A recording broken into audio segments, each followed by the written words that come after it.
Argentina বনাম Venezuela match. এই match দিয়ে নিজের দেশে শেষ অফিসিয়াল ম্যাচ খেলতে মাঠে নামবেন মেসি। তাই এই ম্যাচে জয়ের বিকল্প ভাববে না আর্জেন্টিনা। মেসিকে দারুণ এক ম্যাচে দেশের মাঠে বিদায় দেওয়ার জন্য নিজেদের সেরা একাদশ নিয়ে মাঠে নামছে আর্জেন্টিনা। সেক্ষেত্রে কেমন হবে একাদশ? আগামী মাসের 5 তারিখ সম্ভাব্য শেষ ম্যাচে নিজের ঘরের মাঠে নামবেন লিওনেল মেসি। মেসি বিশ্বকাপের পর বিদায় নিলেও এই ম্যাচই হবে দেশের মাঠে শেষ ম্যাচ, তাই সেই ম্যাচের একাদশ নিয়েও আছে নানান গুঞ্জন। আসন্ন ম্যাচে ভেনেজুয়েলার বিপক্ষে কিছুটা ভিন্নধর্মী একাদশ নিয়ে মাঠে নামতে যাচ্ছে আর্জেন্টিনা। দলের নিয়মিত মিডফিল্ডার এনজো ফার্নান্দেজ নিষেধাজ্ঞার কারণে খেলতে পারছেন না, তাই তার অনুপস্থিতি ঘিরেই দল সাজাতে হচ্ছে নতুনভাবে। গোলবারে স্বাভাবিকভাবে থাকছেন এমিলিয়ানো মার্টিনেজ। গত কয়েক বছর ধরে তিনি বারবার প্রমাণ করছেন যে আর্জেন্টিনার সবচেয়ে নির্ভরযোগ্য গোলরক্ষক তিনি। তার সামনে রক্ষণ ভাগে থাকবেন অভিজ্ঞ ক্রিস্টিয়ানো রোমেরো ও নিকোলাস ওতামেন্ডি।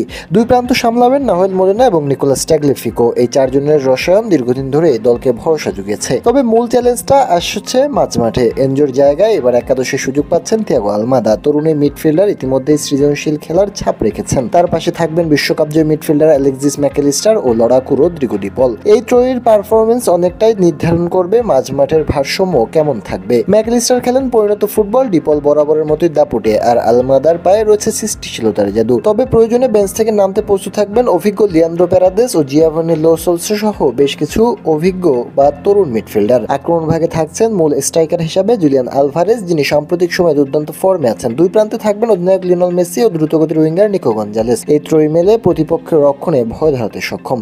তবে বিকল্প পরিকল্পনায় মেসি, আলভারেজ, লাউতারো মার্টিনেজকে একসঙ্গে দেখা গেলে অবাক হবার কিছুই নেই। সেক্ষেত্রে মেসি খেলতে পারেন ডান প্রান্তে আর আলমাদা খেলতে পারেন ফলস নাইন ভূমিকায়।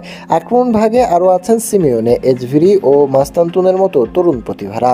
সব মিলিয়ে 5 সেপ্টেম্বর ভেনেজুয়েলার বিপক্ষে আর্জেন্টিনার মাঠে নামছে অভিজ্ঞতা আর তারুণ্যের মিশেল সাজানো একাদশ নিয়ে। এনজো ফার্নান্দেজকে ছাড়া নতুন মিডফিল্ড কেমন করে ম্যাচের গতি নিয়ন্ত্রণ করে, সেটাই হবে সবার চোখে দেখা।